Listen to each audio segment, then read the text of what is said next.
Hello साथियों। आप सब कैसे हैं? आप सभी का स्वागत है आप सभी के भाई की यूट्यूब चैनल फ्यूचर वाला में। जैसा कि मेरे दोस्त, हमने पिछले कई वीडियो में देखा डी फार्मा सेकेंड ईयर का क्वेश्चन, लेकिन आज मेरे दोस्त यूपीएसआई को इम्पोर्टेंट रखते हुए हिंदी का वर्णमाला कराने वाला वो बेहद ही शानदार तरीके से। इतना ही पढ़ेंगे मेरे दोस्त हम लोग कि जितना हम लोगों को समझ आ सके। ठीक है, तो चलिए फटाफट चैनल को सब्सक्राइब कर दे और वीडियो के बेल आइकन को दबाना ना भूले। अगर आप लोग दोस्त चैनल पर नए हैं तो प्लीज चैनल को सब्सक्राइब करें और अपने दोस्तों में शेयर करें। ठीक है, चलिए हम लोग देखते हैं वर्णमाला। क्या दिया गया है दोस्त कि वर्णमाला जो होता है वह वर्ण तालिका में अगर देखा जाए तो वह दो प्रकार का होता है। कौन कौन सा दोस्त? तो देख लेते हैं। एक होता है स्वर और एक होता है व्यंजन। अब स्वर मेरे दोस्त कितने प्रकार का होता है और व्यंजन कितने प्रकार का होता है, ये भी तो इम्पोर्टेंट होता है फैक्ट। तो चलिए उसको भी देख लेते हैं। जो स्वर होता है मेरे दोस्त वह दो प्रकार का होता है। एक होता है ह्रस्व स्वर, एक होता है दीर्घ स्वर। अब ह्रस्व स्वर क्या होता है दोस्त? अगर किसी ने पूछ लिया आपसे कि मेरे दोस्त अगर आप बोल रहे हैं ह्रस्व स्वर होता है तो ह्रस्व स्वर होता क्या है वो तो बताइए आप। तो हम लोग बता देंगे दोस्त। करना क्या है, चलिए सिंपल सा बता देंगे। भाई ह्रस्व स्वर उसे कहते हैं जो अ ई उ री आता है। जो वाक्यों में अ ई उ री शब्द आते हैं उसे ह्रस्व स्वर कहते हैं। वो बोलेगा मेरे दोस्त चलिए ठीक है कोई बात नहीं मैं मान लेता। तो आप बताइए अब दीर्घ स्वर क्या होता है? तो आप उसको भी बोल दीजिएगा कि ठीक है ये भी तो बहुत सिंपल सा है। आ यानी अ के बाद आता है क्या दोस्त? बड़ा आ आता है। ठीक है, अब ई के बाद क्या आता है? बड़ी ई आती है। तो बड़ा आ बड़ा ई। और ऊ के बाद बड़ा ऊ आता है दोस्त। तो यहाँ पे ए और अ हो जाता है और ओ और औ हो जाता है दीर्घ में। आ ई उ ए ओ औ। अब मेरे दोस्त हम लोगों ने स्वर तो देख लिया, व्यंजन भी पढ़ लेते हैं कि व्यंजन कितने प्रकार का होता है। तो मेरे दोस्त अगर आपसे कोई पूछ लिया कि व्यंजन कितने प्रकार का होता है तो आप बोल दीजिएगा कि सर व्यंजन जो होता है वो 5 प्रकार का होता है। और वह मेरे दोस्त अगर आपसे जिद करने लगा कि नहीं आप कैसे बोल दिए तो आप उसको सभी व्यंजन का नाम बता दीजिएगा। चलिए वो कैसे? तो एक होता है स्पर्श व्यंजन, दूसरा होता है अंतःस्थ व्यंजन, तीसरा होता है ऊष्म व्यंजन, चौथा होता है आगत व्यंजन और पांचवा होता है संयुक्त व्यंजन। अब स्पर्श व्यंजन क्या होता है दोस्त? तो क वर्ग से प वर्ग तक तथा ढ से लेकर ड़ तक, यानी मेरे दोस्त 25 दो 27 शब्द जो होते हैं, 27 यानी आपकी क से लेकर ज्ञानी में कितने शब्द होते हैं आप लोग काउंट कर लीजिएगा मेरे दोस्त। आप लोगों से हमारा यही सवाल है, आप लोगों को बताना है कमेंट में कि ए से लेके जेड तक कितने अक्षर होते हैं और क से लेके ज्ञानी तक कितने होते हैं। तो कोई बोल देगा 32 होते हैं, क से ज्ञानी उसमें 26 होते हैं। तो मेरे दोस्त आपको क से प वर्ग तक तथा ड से लेके अढ़ा तक 25 दो 27 होता है स्पर्श व्यंजन। और जो अंतःस्थ व्यंजन होता है य र ल व, य र ल व, वह अंतःस्थ व्यंजन होता है। ठीक है, अंतःस्थ व्यंजन क्या होता है दोस्तों? य र ल व। अब आपसे पूछ लिएगा मेरे दोस्त कि ऊष्म व्यंजन क्या होता है तो आपको ये भी बता देना है कि व्यंजन में मेरे दोस्त हमने बताया था कि 5 प्रकार के होते हैं। पहला स्पर्श व्यंजन, दूसरा अंतःस्थ व्यंजन, तीसरा ऊष्म व्यंजन। अब ऊष्म व्यंजन क्या होता है? तो स ह, स स ह, यानी 4 प्रकार का होता है। अब आ गए चार, तीन तो हम लोग देख लिए। अब चौथा क्या होता है? चौथा आगत होता है। आगत व्यंजन यानी ज और फ, यानी दो शब्द होते हैं इसमें। और उसके बाद आपसे बोलेगा संयुक्त व्यंजन क्या होता है? संयुक्त व्यंजन 4 प्रकार का होता है। क्षत्रिय, प्रिय, ज्ञानी, श्रस्त्र श्री वाला। अब मेरे दोस्त ये सब तो आप बता लिए, फिर आपसे पूछेगा कि मेरे दोस्त स्वर की संख्या कितनी होती है? तो आप उसको बता दीजिएगा कि जो स्वर की संख्या होती है वो 11 होती है। अ ई उ ए, अ ई उरी। और दूसरा क्या है? बड़ा आ बड़ा ई बड़ा ऊ बड़ा ए, ए ओ औ, यानी 7 4 11। और वो 41 हो गया, 27 4 31, 4 35, 35 2 36, 4 40 और एक और आ गया 41। ठीक है, 41। और 10 51 52 होते हैं, यानी टोटल 52 होते हैं। अब क्या कह रहा है दोस्त कि जो डलिया ड और ढक्कन ढ होता है यह उत्क्षिप्त होते हैं, ठीक है। और जो जहाज और फल होता है दोस्त यह विदेशी भाषा होते हैं। दोस्त माफी चाहूंगा, आप लोगों को आवाज थोड़ा सा उटपटांग तरीके से जा रहा होगा क्योंकि बरसात बहुत झमाझम हो रही है, जिसके वजह से माइक न होने के कारण माइक का प्रॉब्लम है, जिसके वजह से मेरे दोस्त आवाज आपको थोड़ा सा खराब से आ सकता है, ठीक है। लेकिन आप लोग ध्यान दीजिए पढ़ने पे, ठीक है। स्वरों का वर्गीकरण एवं उच्चारण स्थान, अब इसका देख लेते हैं। अब इसका वर्ण नाम क्या है दोस्त, उच्चारण स्थान। हस्व स्वर, दीर्घ स्वर, निरानुनासिक और अनुनासिक स्वर है। अब कंठ पे क्या होता है दोस्त, कंठ होता है उच्चारण में। और हस्व स्वर में अ, दीर्घ स्वर में आ, निरानुनासिक मौखिक स्वर आ, अनुनासिक स्वर आ, जिसके ऊपर चंद्रमा वाला दोस्त। अब तालब यानी तालू से बोला जाने वाला शब्द, अगर हमसे कोई पूछ ले कि तालू से बोला जाने वाला शब्द बताओ, यानी जो मुंह के भीतर की छत का पिछला भाग होता है, यानी जो निकुड़वा के नीचवा ऊपरा तो जिभिया मुंह में थुपरा करोगे दोस्त, तो आपको लगेगा कहाँ इसके ऊपरा कुछ है, ठीक है। तो उसी को क्या कहते हैं, मुंह के भीतर वाले छत। ई ई ई ई ई बोलोगे दोस्त पूरा पकड़ के मुंह ऐसा बोलता है, ठीक है। अब हम लोग देखते हैं मूर्धन्य, यानी मूर्धा, यानी मुंह के भीतर के छत का अगला भाग। कंठ प्लस तालु यानी कंठ तालव्य। ओष्ठ प्लस कंठ यानी कंठोष्ठ, ठीक है। ओके मेरे दोस्त, आइए आगे पढ़ते हैं। अब हम लोग आगे क्या कह रहा है कि मुंह के भीतर की छत का अगला भाग क्या होता है, शरीर यानी ऋषि वाला है, ठीक है। और दीर्घ स्वरवा में होता है ए आए ओ औ, ठीक है। आइए ओष्ठ से बोलने वाले उ ऊ। अब आगे पढ़ते हैं मेरे दोस्त कि हिंदी वर्णमाला जो पुनर्विलोकन होता है क्या है, देखिए देखते हैं, हाँ? जिन वर्णों का उच्चारण बिना किसी अवरोध के, जिन वर्णों का उच्चारण बिना किसी अवरोध के तथा बिना किसी दूसरे वर्ण की सहायता से होता है, ठीक है, उन्हें क्या कहते हैं, तो उन्हें स्वर कहते हैं। और जिन स्वरों के उच्चारण में कम समय लगता है, जिन स्वरों के उच्चारण में कम समय लगता है उन्हें क्या कहते हैं, तो उन्हें ह्रस्व स्वर कहते हैं। आगे देखते हैं दोस्त क्या कह रहा है कि जिन स्वरों के उच्चारण में ह्रस्व स्वरों से अधिक समय लगता है, ह्रस्व स्वरों से क्या लगता है, अधिक समय लगता है, तो उन्हें क्या कहते हैं, तो उन्हें दीर्घ स्वर कहते हैं।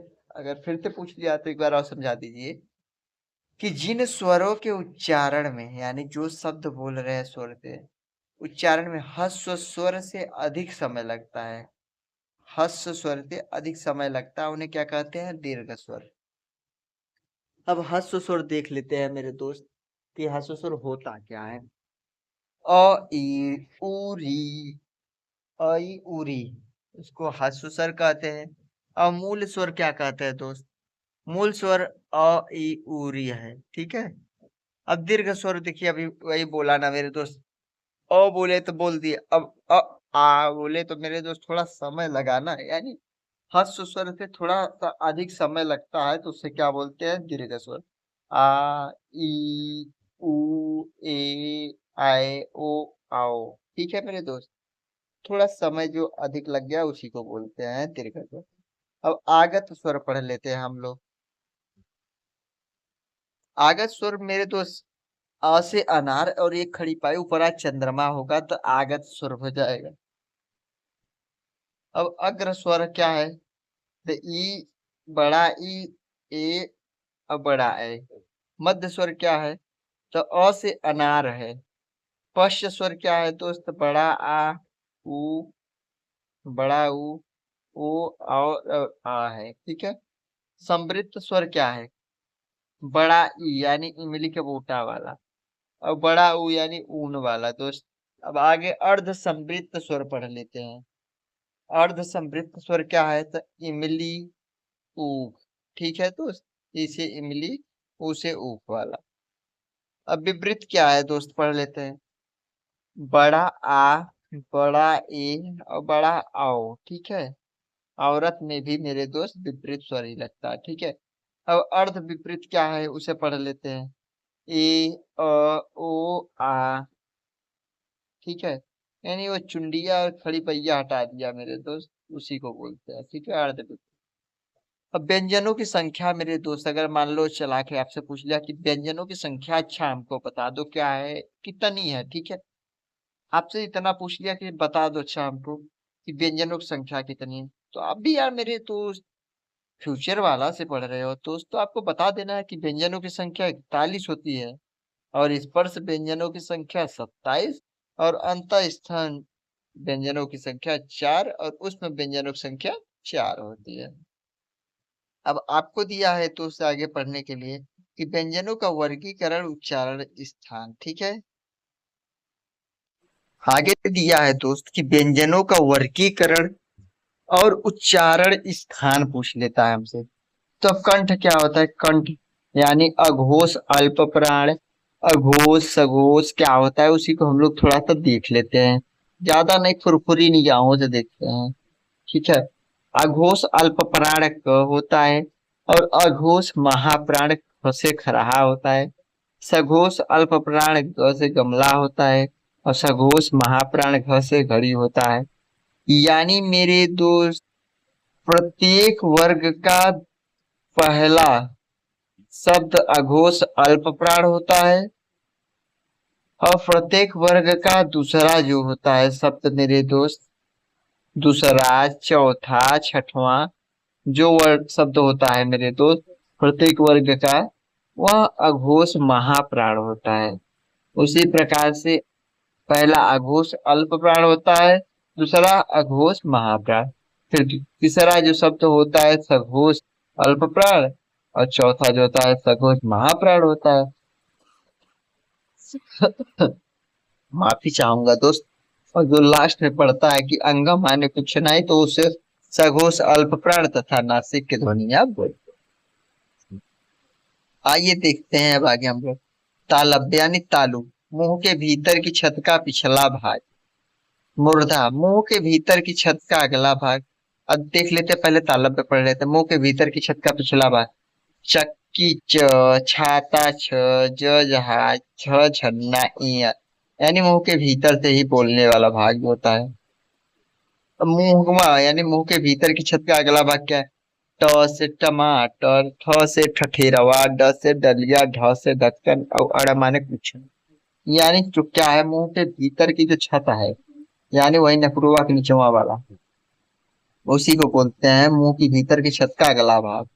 तो ट से टमाटर, ठ से ठठेरा, ड से डलिया, ढ से ढक्कन, अड़ा माने कुछ। अब आगे पढ़ लेते हैं दोस्त दंतव्य, यानी ऊपरी दांतों के निकट से। ऊपरी दांतों के निकट से क्या है? त से तकलिया, थ से थान, द से दवा, ध से धनुष, न से नथ। ये ऊपरी दांत से। त से तवा, त से तरबूज, थ से थान, द से दवा, ध से धनुष, न से नथ। अब हम लोग पढ़ लेते हैं ओठ वाली ध्वनियां कि ओठ से कौन से बोले।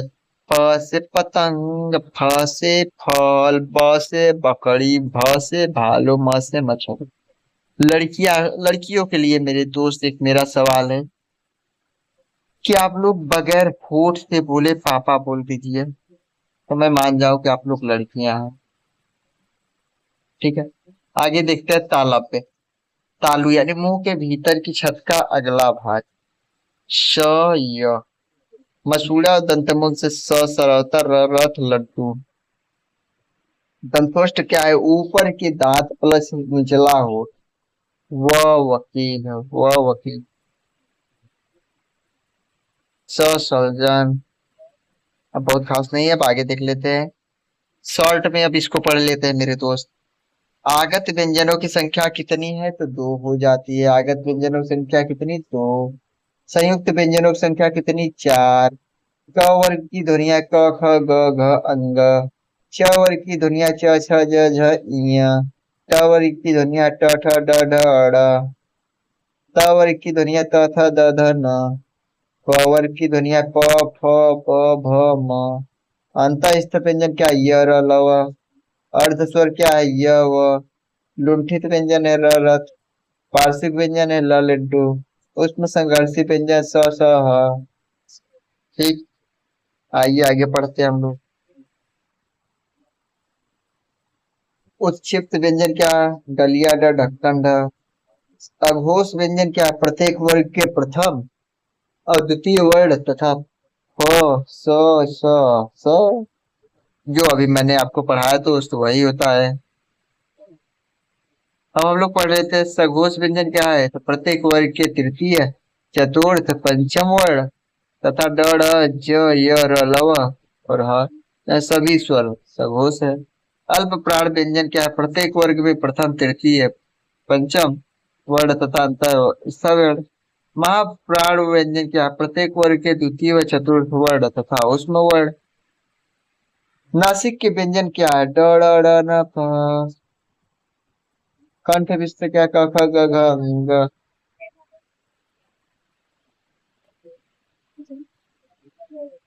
आगे पढ़ लेते हैं। आगे दिया है दोस्त कि हिंदी में मूलतः वर्णों की संख्या कितनी होती है? तो हिंदी में जो है मूलतः वर्णों की संख्या 52 है। 6 वर्ण किसके योग से बना है? तो क धन स से। कौन सा वर्ण उच्चारण की दृष्टि से दंत नहीं है? टमाटर। क वर्ण उच्चारण की दृष्टि से क्या है? तो कंठय है। वह छोटी से छोटी ध्वनि जिसके टुकड़े नहीं हो सकते उसे क्या कहते हैं? वर्ण। हिंदी वर्णमाला में स्वरों की कुल संख्या कितनी है? तो 11। कंठ ध्वनियां कौन से? क से कबूतर, ख से खरावा। ए और बड़ा ए वर्ण क्या कहलाते हैं? तो कंठ तालव्य कहलाते हैं। अयुग वाह वर्ण कौन से? अ से अनार, अह। अघोष वर्ण कौन सा है? स सरवता महाप्राण। हिंदी की स ध्वनि क्या है? तालव्य। अघोष महाप्राण। य र ल व किस प्रकार की व्यंजन है? तो अंतःस्थ व्यंजन। तालव्य व्यंजन क्या है? च छ ज झ ञ स य। मूर्धन्य व्यंजन क्या है? ट ठ ड ढ ड़। दंत व्यंजन क्या है? त थ द ध न। ओष्ठ व्यंजन क्या है? प फ ब भ म। दंतोष्ठ क्या व्यंजन है? व वकील। स्वर यंत्रीय व्यंजन क्या है? ह हरावा। अब देखिए दोस्त आपके सामने आ गया विराम चिन्ह। ठीक है, विराम चिन्ह क्या है? ठीक है, अब इसी को पढ़ना है हमको। अब इसको पढ़ लेते हैं, उसके बाद आपका चालू हो जाएगा ऑब्जेक्टिव। ऑब्जेक्टिव को कल करा देंगे, क्योंकि पहले आप वो पढ़िए दोस्त जो फैक्ट होता है। ठीक है, तो कह रहा है क्या दोस्त, इसको ध्यान देते हैं एक बार हम लोग कि विराम का अर्थ होता है रुकना, ठहरना। जैसे आप लोग काम में हो गए या कहीं हो दोस्त, आप कहीं डोलते जा रहे हैं, डोलते जा रहे हैं, गाड़ी ही चला रहे हैं मान लीजिए। जैसे देखिए एक बंदा है, ठीक है, एक बंदा है वहाँ टहल रहा है, टहल रहा है। अब यहाँ पे एक पेड़ लगा है मेरे दोस्त। अब पेड़ देख लिया बेचारा, तब वो आके यहीं पे बैठ गया। तो उसी को बोलते हैं ये क्या? ठहराव या ठहरना। जिस तरह हम काम करते समय बीच बीच में रुकते हैं और फिर आगे बढ़ते हैं, वैसे ही लेखन में भी विराम की आवश्यकता क्या होती है दोस्त? पड़ती है। पाठक के मनोविज्ञान के ध्यान में रखते हुए भाषा में विरामों का उपयोग आवश्यक है। अब कौन बोला है दोस्त? श्री कामता प्रसाद गुरु जी ने क्या लिखा है कि विराम चिन्हों को अंग्रेजों से लिया हुआ मानते हैं। और विराम को छोड़ से सभी विराम चिन्हों अंग्रेजी से संबंध रखते हैं। विराम चिन्हों के भेद क्या है? कामता प्रसाद गुरु जी ने विराम चिन्ह 20 बताए हैं। कौन कौन से, उसको हम लोग पढ़ लेते हैं। विराम चिन्ह यानी अल्प विराम, अर्ध विराम, कामा लगा दे, एक टुकड़ा बिंदी कही था। पूर्ण विराम यानी कि खड़ी पाई यानी डंडा गाड़ी है। कहा था ना एक डंडा गाड़ी से पूछना कहीं को आगे जाया ना पवे, पूरा पूरा विराम लगता। अब क्या उससे प्रश्न पूछे के बाटे तो हसुआ सीखे दोस्त, कई तो अपन काढ़े दे अपने हथवा कर प्रश्न चिन्ह हो जाए। अब आगे पचवा का हो आश्चर्य चिन्ह यानी विस्मयादि बोधक, एक खड़ी पाई एक डंडा गाड़ी के, नीचवा डंडवा में होल कही था नीचवा, यानी वह आश्चर्य हो ही जा। निर्देशक चिन्ह क्या है? डैश यानी माइनस का चिन्ह लगाए थे। हो गया दोस्त। कोष्टक चिन्ह क्या है? एक के छोटका कोष्टक टूटे, एक के हर से हाथ मिलाओ, एक तो हर से हाथ बीचवा में खाली रख दो, वही हो गया दोस्त कोष्टक चिन्ह। अवतरण चिन्ह का हो गया, दू ठे ऊपर चुंडी या नन्नी नन्नी कही था, जैसे बड़ा ओ में हो था दोस्त। अब उप विराम क्या है? दू ठे बिंदी, एक के ऊपर एक के नीचे, इसे श्री गुरु विसर्ग के समकक्ष बताकर मान्यता देने की भी बात कर। विवरण चिन्ह क्या है? दू ठे वही बिंदिया और वही माइनस वाला चिन्ह लगाई था। पुनरुक्ति सूचक चिन्ह का है? दू ठे ऊपरा कामा, दू ठे ओकर बगलियां दुरियां में कामा अथवा जोड़ी ले जैसे। लाघव चिन्ह का है? जीरो बोला चाहे शून्य बोला। लोप चिन्ह, चार ठे प्लस वाला चिन्ह। पाद चिन्ह माइनस के। दीर्घ उच्चारण चिन्ह, डॉलर वाला रुपया। पाद बिंदु, भागे का चिन्ह। हंस पद, एक एक कामा लगाए था टीका आया। टीका सूचक स्टार प्लस प्लस दुई। अब क्या है तो तुल्यता सूचक यानी बराबर का निशान। समाप्ति सूचक माइनस जीरो। अनुप्रेक्षा क्या है? विराम का अर्थ है ठहराव। श्री कामता प्रसाद गुरु के अनुसार विराम चिन्हों की संख्या कितनी है? 20। अल्प विराम का चिन्ह कामा वाला, अर्ध विराम का चिन्ह एक है बिंदी नीचे कामा। हंस पद किस विराम का एक और नाम है? त्रुटि विराम का। राम कहाँ जा रहा है? इस वाक्य में विराम चिन्ह का प्रयोग हुआ है? क्वेश्चन मार्क, प्रश्न पूछ रहे। पूर्ण विराम का प्रयोग किया जाता है दोस्त तो वाक्य के अंत में। उप विराम क्या है? वह दूठे बिंदिया। किस विराम का चिन्ह का प्रयोग सर्वाधिक होता है? तो अल्प विराम का। उद्धरण चिन्ह का प्रयोग कब किया जाता है? जब किसी कथन का ज्यों का त्यों लिखा जाता है। संक्षिप्त रूप दिखाने के लिए विराम चिन्ह है वो जीरो वाला। निर्देशक चिन्ह का प्रयोग किया जाता है संकेत के लिए। रात्रि निशा में रिक्त स्थान पर उचित चिन्ह का प्रयोग कीजिए, बराबर वाला। लोप निर्देशक का प्रयोग कहाँ किया जाता है? जब पूर्व की बात पुनरुक्ति करनी हो तो डट डट डट डट डट। अब देखिए दोस्त, आपके समकक्ष सामने वर्णमाला का प्रीवियस ईयर प्रश्न है। कितने प्रश्न है वो आपको दिखा देता हूँ, जो कि मैं कल करा दूंगा आपको, एक ही वीडियो में कंप्लीट हो जाएगा, ठीक है। तो टोटल प्रश्न है 109। अब कल कंप्लीट करा देंगे, 2 पार्ट में एक वीडियो कंप्लीट, ठीक है। एक चैप्टर। तो आशा करेंगे कि वीडियो अच्छा लगा, और वीडियो अच्छा लगा तो प्लीज अपने भाई के चैनल को सब्सक्राइब करें, वीडियो को लाइक करें। मिलेंगे आपसे अगली वीडियो में, आज के लिए बस इतना है। Thank you, tata bye bye.